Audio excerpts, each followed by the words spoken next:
you hosted a variety show in the late 90s. You actually interviewed President Trump, and that was a really fascinating interview, and I encourage our viewers to look that up. Would you ever go for a fat, middle-aged woman that's a Jew? It's always possible. No, you're more into the young, blonde, thin model thing, aren't you? I tend to be, but you know, you never know what happens. I mean, life changes. Yeah. Life can change. Have you ever been with a fat woman? No. But it could happen. It could happen. You should try it. I know. It's good. I can imagine it's very good. No, I think you'd be pleasantly surprised. I think I'd be very pleasantly surprised. I have a feeling. I had an interview with him and Michael Moore, and we discussed which is better, socialism or capitalism. And I have to say, Trump won hands down that debate. He was a genius in that debate. And I said, you ought to run for president. And that was 1998. Donald Trump. Have you ever been with a fat woman? No. You should try it. I know. Then, filmmaker and working class crusader Michael Moore. You've been on welfare at times in your life. I've been on unemployment 3 different times in my life. And But you know what? Neither one of us was ever $1 billion in the hole. On the next Roseanne Show from New York.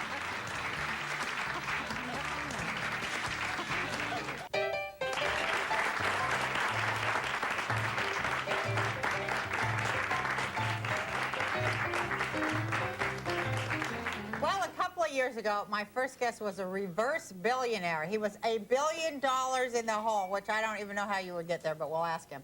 Now, but he's climbed all the way back to the top, and we're up here with him in this exclusive restaurant, Tavern on the Green. So please welcome Donald Trump.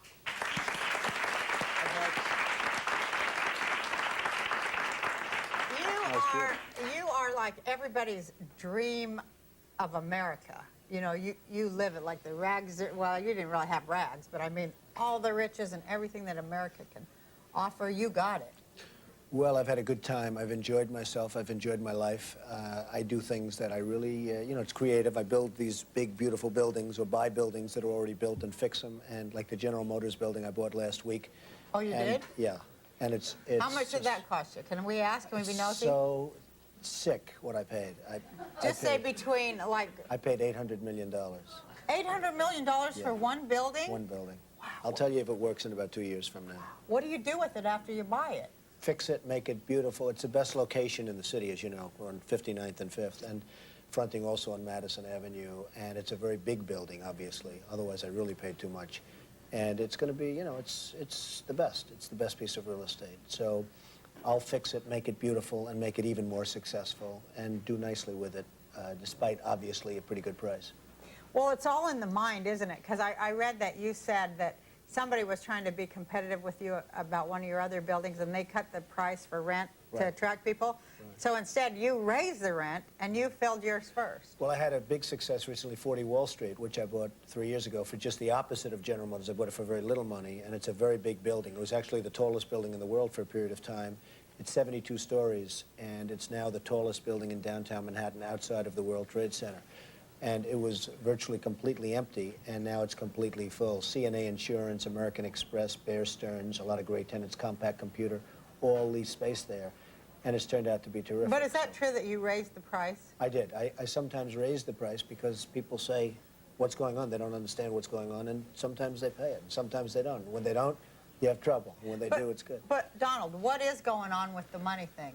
Well, I think that... What's the energy behind money? Because money is really just energy, right? I think money is energy. I think life is energy. I mean, without energy, you're nothing. And one of the reasons that New York is so great is that in New York, we have the greatest energy. And sort of everybody knows it, no matter where they live, and they may like their own place better. But when they come to New York, they always admit that they have more energy. Something happens. They're rejuvenated. And it's an amazing place, an amazing city. Rudy Giuliani has been a great mayor. He's done a terrific job. But what about the money deal? You're not answering my question. Well, what is money to you? To me... What does it represent? What's it a metaphor for? To me, money is a scorecard. Yeah. It's how well have you done. It's like when you play golf, you have a scorecard. I think money's a scorecard. I don't do things for the money. I do them for the pleasure, for the art. Building a Trump Tower, or now I'm building a building that's 90 stories tall, directly opposite the United Nations in New York, or doing Trump International Hotel and Tower in Central Park West, where, you know, it's become a very hot hotel and condo, et cetera, et cetera.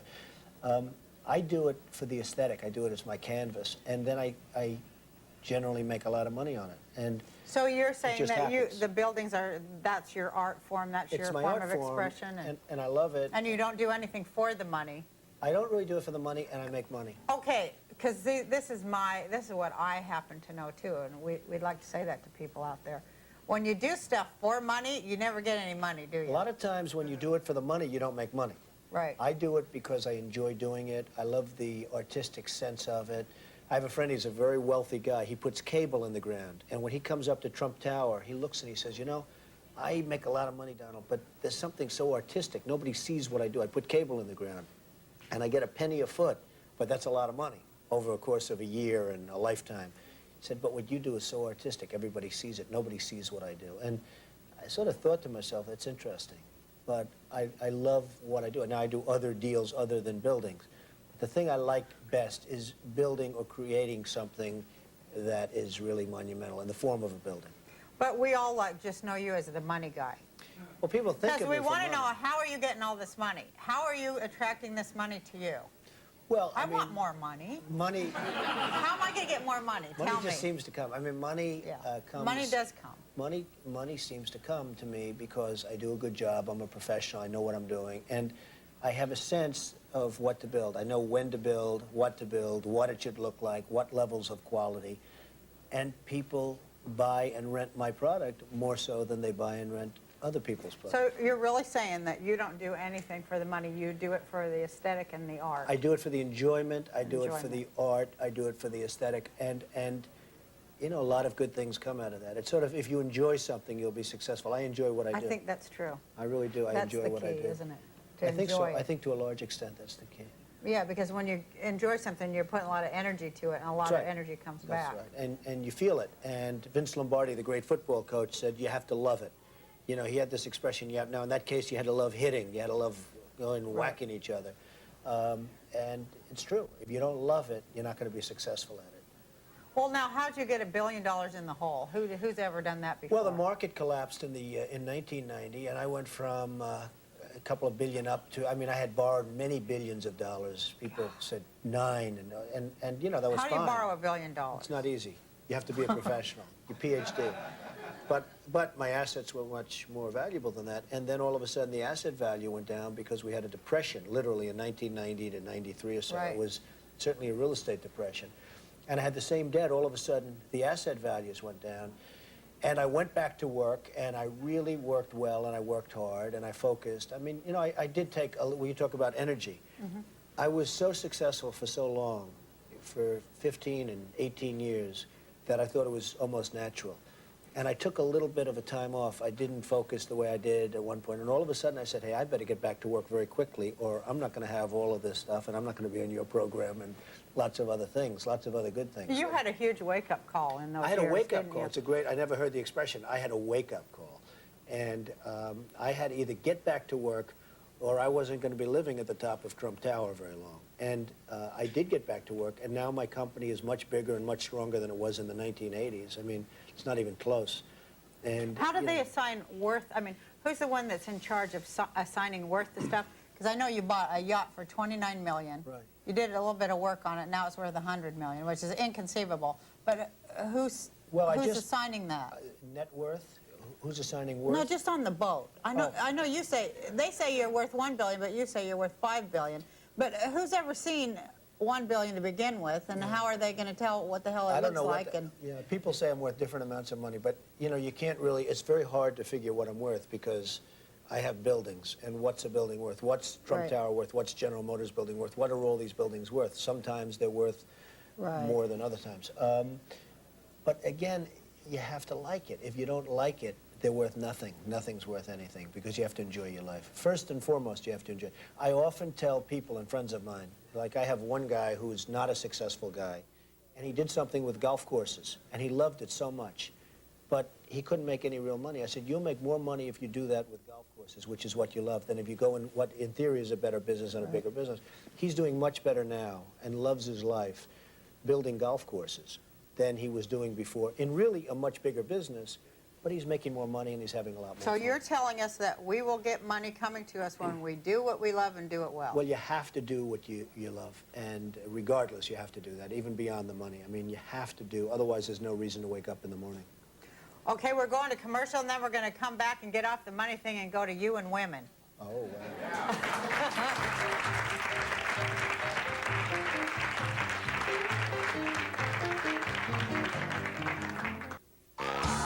The Roseanne Show's coming from the Apollo Theater in New York this week. Joining Roseanne are Bill Cosby, John Goodman, Julio Iglesias, Gladys Knight, Martin Short, and Donald Trump. So start spreading the news, baby. Roseanne's hitting New York this week, and she has all your favorite stars with her. The Apollo will never be the same. Don't miss it.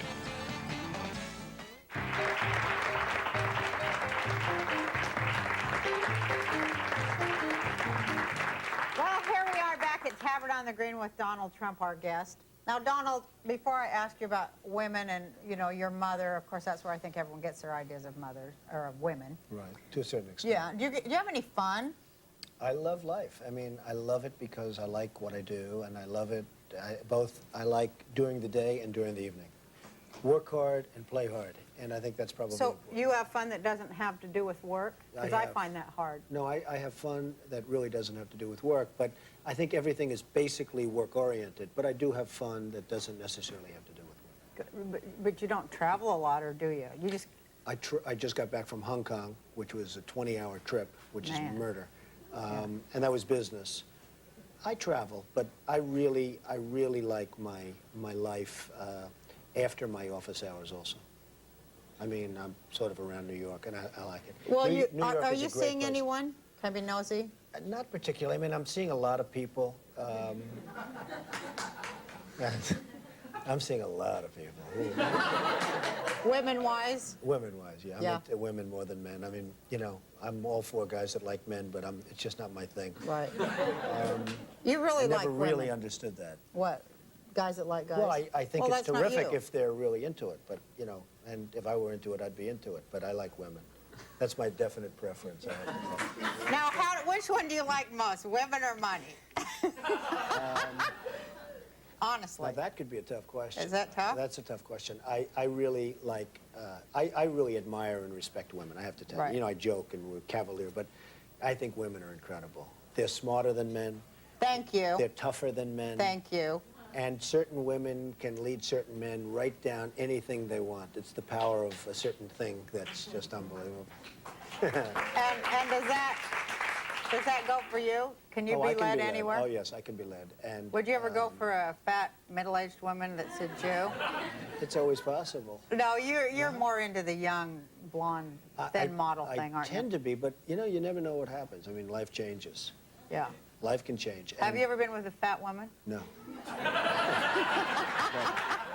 But it could happen. It could happen.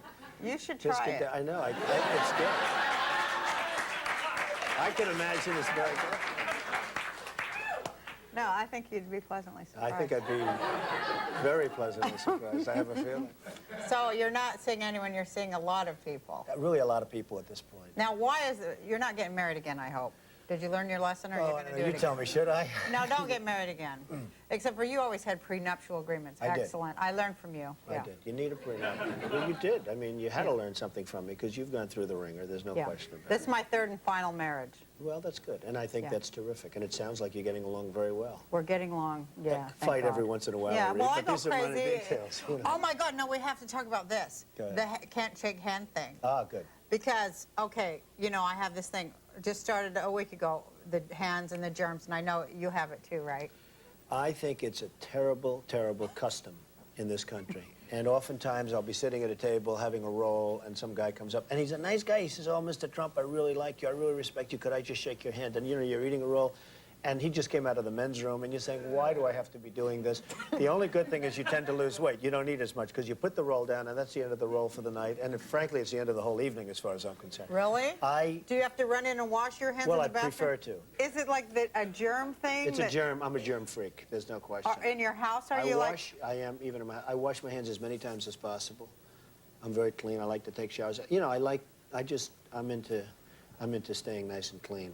Now, I think that the, like, being creative and being successful, it seems to, like, go hand in hand with the, like, obsessive compulsive disorder somewhere. Well, that's right, and probably you and I have that, and along with a few other people. Oh my Not God! that many people.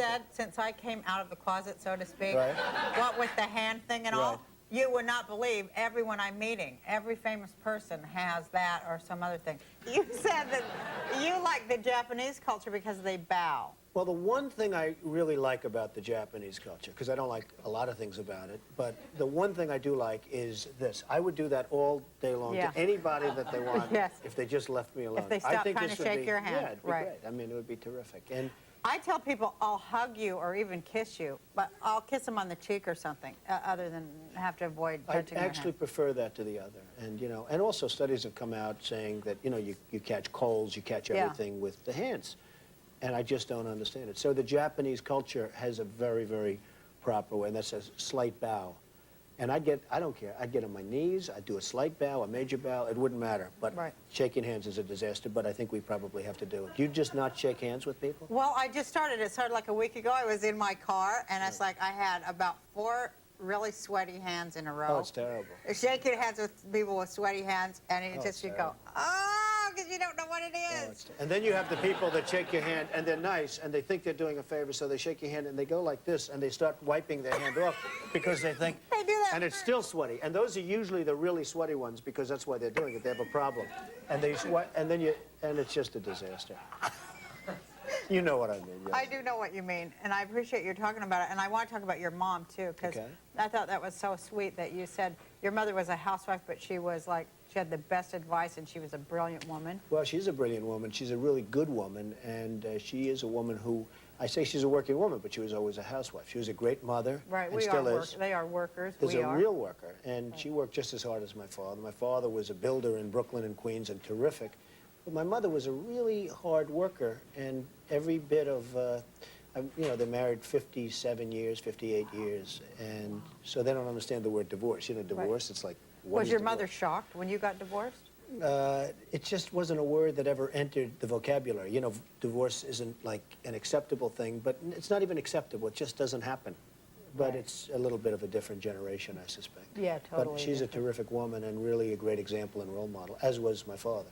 Now, do you think that you're, like, you know, seeing a lot of women and having, you know, divorces and stuff like that, is that because are you ever going to find any woman that measures up to Mom? No, I doubt it. I think, you know, my mother's very special. And I don't like to think of women in terms of my mother because I'd never touch them. That's another thing that I'm not into. But, you know, it's like... Well, is I would that why never- they, well, I let's would go never, there. No, my mother's like a person, she's just a great woman and a really wonderful woman. So I don't like to equate the women I go out with. You mean you don't want to think I'd your never mother's kiss a them woman? goodnight or beyond that. You don't want to think your mother's a woman? No, she's a great woman. I just don't want to equate other women because I literally... Because would- there's like this one woman that's Yeah. like yeah, the she's a queen of all special- women. She's a special woman, and she never kissed anybody. She never did She never had sex? She never had yeah. sex. My mother never had sex. She never even thought about sex. Do you think she shook hands with She's anyone? perfect. I mean, you know, so how could I go out with anybody like that? That would be Right. terrible. So, but she is very special. And I bet she feels that way about you, too. Well, I she bet you're should. her I mean, special little She better baby. feel that way about you. So, thank you for being here. Well, thank I'm you very fascinated much. by you. You will always remain fascinating to all of us. Thank you very much. Thank you, everybody. Should I shake her hand? Her hand out of mine, second. Her hand out of mine, second.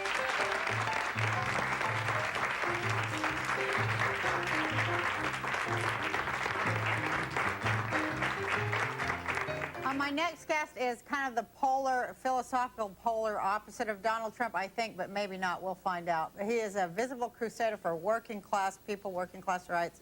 His first film was the classic documentary Roger and Me, which was so great. And ever since, he has fought a never-ending battle, as has Donald Trump, for truth, justice, and the American way. Please welcome my blue-collar panelist, Michael Moore.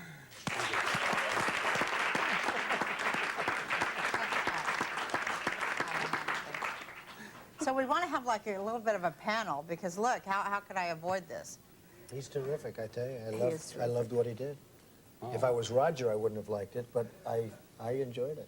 I hope he never does one on me, though, I will tell you. Well, you have he's to- you met have you. You're a little more accessible than the Roger guy. Perhaps. You're and you not have to- hiding you in have an to ivory destroy- tower. You have to destroy like a town, you know, throw 30, you have to like throw 30,000 people out of work and, Yeah, you know. it's a pretty rough time. Yeah. Here's the question. Will be like a debate thing. Do some people have too much stuff? Go ahead, Michael. Well, you know, we live in a country now where the richest 1% own over 50% of all the wealth in this country. We talk a lot about, how, wealthy people have become even more wealthy and things are great and the stock market's setting a new record every week and profits are up like 250% this decade, but wages are only up 3%. Now, how can the profits be up 250% if the buying power is only up 3%? How did that happen? It happened because the average American out here has been forced into debt. And it's being built on, people living on 3 credit cards, paying the minimum balance each month to get by, second mortgages on their houses. We have the highest personal debt in the history of this country right now, and more personal bankruptcies last year than at any time since the Great Depression. We don't talk about that. What's happened to the concept of making sure that we take care of the least among us? That how we'll be judged is how we treat those who are, people who are having a tougher go of it. And I mean, I know I've read your books. You've been on welfare at times in your life. I've been on unemployment 3 different times in my life.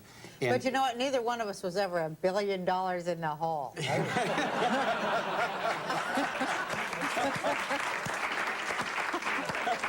I know what it is to be very poor. That'd be like the poorest guy on earth. I was down, almost about 900 million in a negative sense. Oh, you go up 4 or 5, you go down 900 million. So I've been all over, so I was much poorer than you. So I can honestly say, thank you very much. I never thought of that. But I can honestly say I was much poorer than both of them. And what unemployment line were you standing in? I was doing okay. My lifestyle didn't suffer that much, I will say that. Yeah. I'm very embarrassed. Well, how are we going to fix things? Let me ask you that. How are we going to fix, address a little bit about what he talked about, the least among us? I think it all starts with education. You have to do the best to get everybody educated so they can sort of fend for themselves a little bit better. I think education is maybe a key word and a very important word. It sounds simple, and it's not. It's a much more complex problem than that, as we know. Yeah. But education is a very big step in the right direction. Donald, why is it then that Republicans and conservatives then keep wanting to cut education? They keep cutting the education budgets. Yeah. And you talk to anybody who's sending their kids to public schools, I mean, the classrooms are bigger, the roofs are leaking. I mean, the schools are really falling apart. And why at a time of incredible wealth, when we have so much right now, why wouldn't we put this money into that? We have the first budget surplus in, 3 decades? I mean, why aren't we putting the money into that sort of thing? Well, maybe it's because it is a house of cards. Maybe it really isn't a surplus. What do you think? I don't think it's a house of cards. I think we have a very solid country. I think we have a great country in a lot of ways. But there are weaknesses to everything else, and I happen to agree. I mean, I think that a lot more money should be put into education and other things, but a lot more money should be put into education. I think a lot more money should be put into seniors because, some seniors, they work their lives and they live like dogs for the last 10 or 15 years of their life, and I could see that happening also. So, well, maybe you need to run for president or something because you know how to make money and balance things. Because check this out. Check this out. No, I mean it because check this out. Like, all these billions that they're spending on prisons, well, if you put it in the beginning of people's lives and it went to education, wouldn't that save us something on the back end?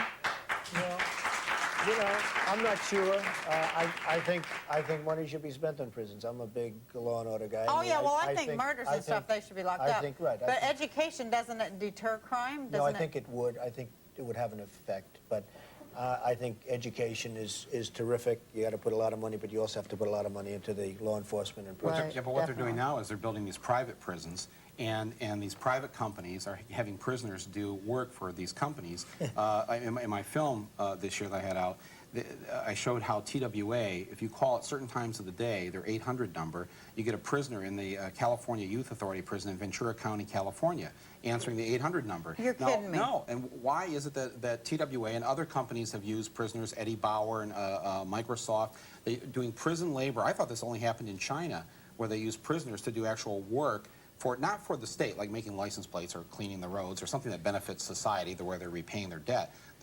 What's their debt to TWA? You know, I don't understand Well, maybe that. they're learning a trade, though. Maybe they're learning a job. Right, and so that's a good reason. But what TWA and what these other companies are doing, they're laying people off out here, people who didn't commit crimes, and giving the jobs that people are making 50 cents or $1.50 an hour. What is the morality of that? You know, I think that what they're not trying to do it for any high-end reason or high-minded reason. They're doing it because they want to save a buck, make a bigger profit, and you know, I just suggest, well, why don't we just get rid of, you know, why don't we just lay more people off? Some of them will turn to crime, you know, Then we can and hire then they them can get their at old their job wages. back. Yeah, you know. So it's like,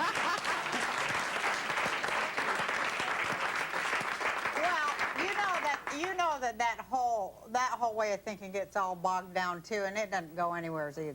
yeah. You know, I mean, witness the whole Soviet Union. Sure. It Well, doesn't go anywhere. I'm not calling you a communist. No. But that socialist stuff, it doesn't go anywhere. That- It's just a I agree. huge mess like everything And else. here's the ironic thing is that the socialist Soviet thing is what now conservatives in this country like.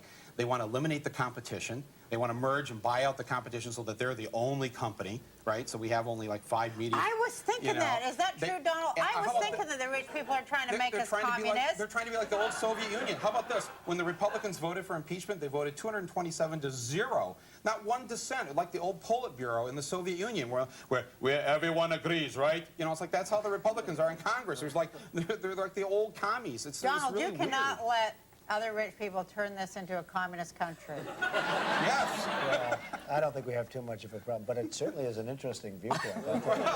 This is one I have not heard before. I hadn't heard And it how either, about the but I Democrats like and it. the Republicans? They're like the same party now. We have a one-party system. There's Well, no me and difference you are between going to talk about that Tweedledum. because we have to let Donald go because he flew in from Hong Kong and he's tired. wow. And I just want to say how happy I was to see you and how nice it Well, was it's to been have great you to on be my here show. with both of you. Thank you very Thank much. you, for the kind Donald. Have a good time. Absolutely. You're shaking hands. Yes. I don't mind. Shake his hand. Yeah. I'm going to give you a hug, though. Have a good time. I'm hugging you. Can you hug? I can help. I can help. Oh, she's so beautiful. It's a Roseanne sitcom reunion with John Goodman, Laurie Metcalf, and the rest of the family on the next Roseanne Show.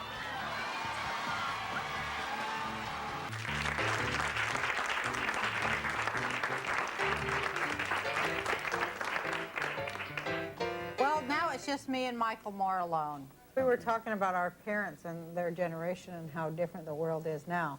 And also talking about how people in the real world actually talk this way. Right. Even though, like, you've done TV, so you know. Like, people on TV, they're so horrified of, like, real people and what real people really talk about, aren't they? Right, yeah, completely. Why? Actually, I don't know, and I just had this experience last year because I actually wrote and produced a pilot, a sitcom, that was very much inspired by what you did.